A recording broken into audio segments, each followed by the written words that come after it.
If you don't set the hook, you can't catch a fish. These fish will not set the hook on themselves. It's not like fishing with a bobber and bait where you can wait for it to go down and wait and the fish is gonna set the hook on itself. When that indicator moves, you have to set the hook right away. One of the biggest things we'll see in terms of taking anglers out on the water, an angler that has a lot of success versus one that doesn't, usually comes down to one thing. It's not how well they cast, it's not how many years experience they have, it's how many times they set the hook. And very frequently, new anglers who have never fly fished in their lives before will outfish a far more experienced angler because that far more experienced angler goes, no, I think that was bottom. And they don't set the hook. And the new person follows their guide's instructions to a T, they see the indicator move, they set the hook, they catch a fish. Okay? If you almost set the hook, you almost catch a fish. The only way you're gonna catch a fish when you're nymphing like this is to set the hook. Okay, so if it moves, I want to make sure that I set. When I'm fishing with a strike indicator, I'm going to be fishing upstream like this. I cast upstream, I throw my mend.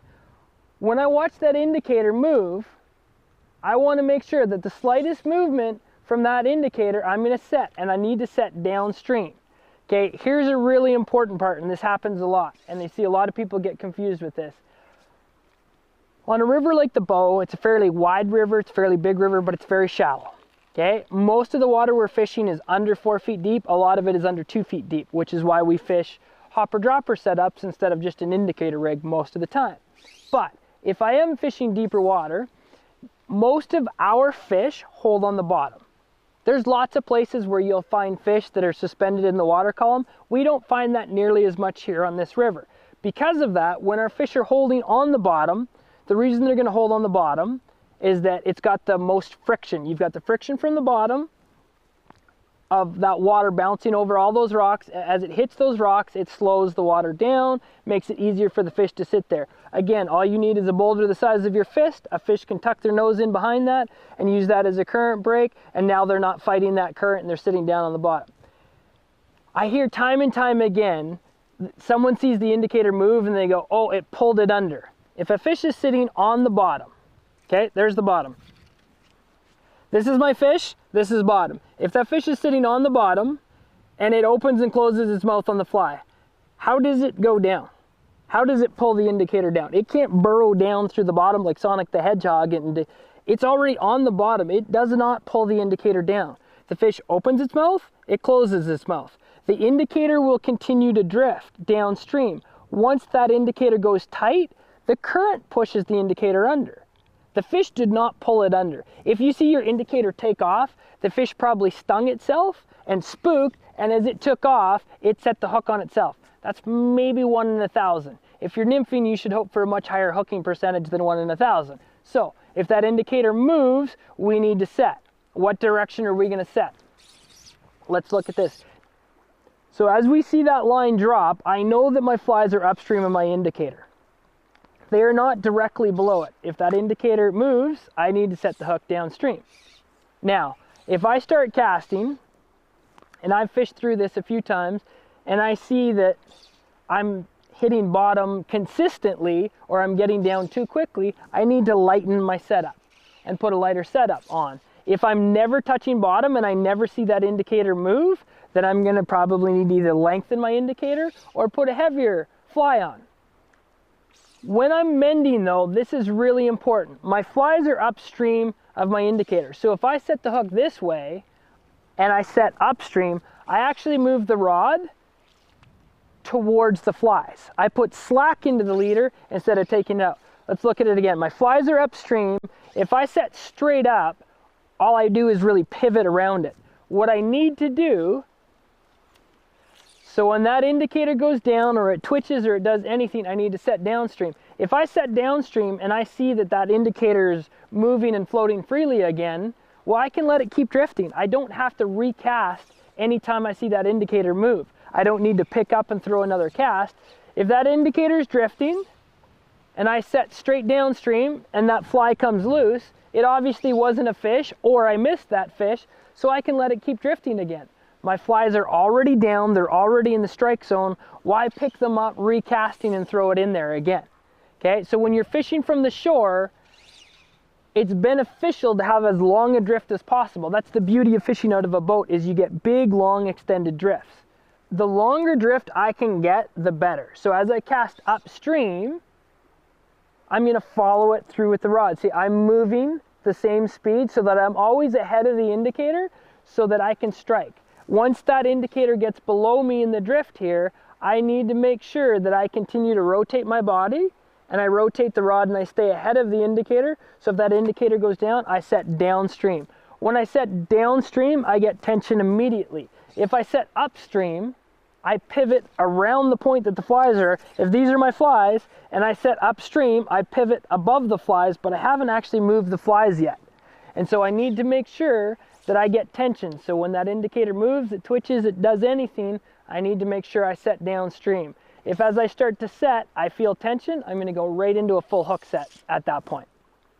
Okay, so what I'm gonna demonstrate here is where our indicator is in relation to our fly. So I'm gonna move the indicator down a little bit. We're gonna cast in this really shallow water here, just at my feet along the shoreline so you can see. So I'm gonna slide this indicator down, and what we've done is put a big white streamer on the bottom, just so it'll show up on camera and you can see it. Okay, so if I cast upstream, and as it lands upstream, I know I've got everything in line and I've got tension here, but it's going to start drifting down.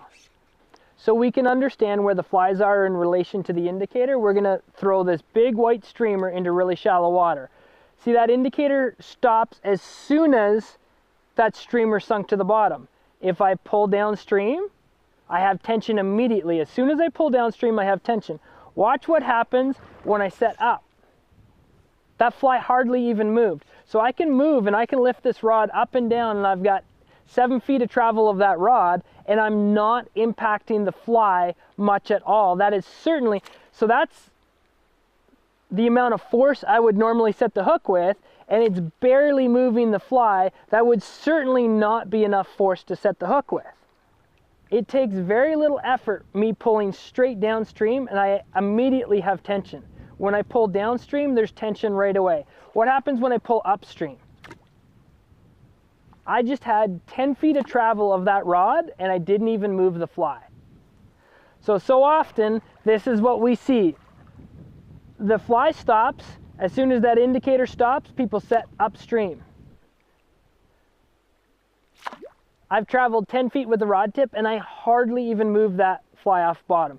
If I strike upstream, I am moving towards the fly, and I'm putting slack into the leader. So from that standpoint, when I cast upstream here, and as this starts to drift down, I need to make sure that I strike downstream. As long as I strike downstream, I will have tension, okay? If I have my indicator drifting like this, and that fly just touched bottom, and I strike upstream, I didn't even move that fly. Just like you could see in the shallow water, I've pivoted my rod from below the indicator to upstream of the indicator, but I haven't moved that fly. So if I want to get a proper hook set, I need to strike downstream to get tension. It's so common that we see people cast this way, and they cast up, they see their indicator move, bang, they set straight upstream, and all they've done is pivot their rod, and they haven't got the tension that they want to actually set the hook. So when that indicator moves, nice, smooth downstream hook set. If I set downstream, I don't even need to do this giant sweeping hook set. I can set, again, this is a big streamer underneath here just for the sake of being able to see it. It's not what I would fish for this. I can set downstream and get tension immediately. If I see that indicator start drifting again, I know I'm not on bottom anymore, and it's not a fish, or if it was, I missed it, so I might as well let it keep drifting. Why pull it out of the water to recast? That short little, kind of like a check swing in baseball. If I set downstream and it's not a fish, let it keep drifting. I know my flies are down the strike zone. When I set, those flies will probably lift up a foot, and then they're going to settle back down again, and now they stay in the strike zone longer. That's the whole purpose of trying nymph. We want the longest drag-free drift possible. We want to keep our fish, we want to keep our flies in the strike zone as long as possible. Every time I pick up to recast, and I cast these flies up here, I have to wait for them to sink. So I'm waiting, I'm waiting, I'm waiting, I'm waiting, I'm waiting. They finally just got down now. If I set the hook, well, I got almost no drift out of it. So I want to try and keep those flies down on the bottom as long as possible. That little check swing will make a big difference to help you kind of set the hook more often without pulling your flies out of the strike zone as often.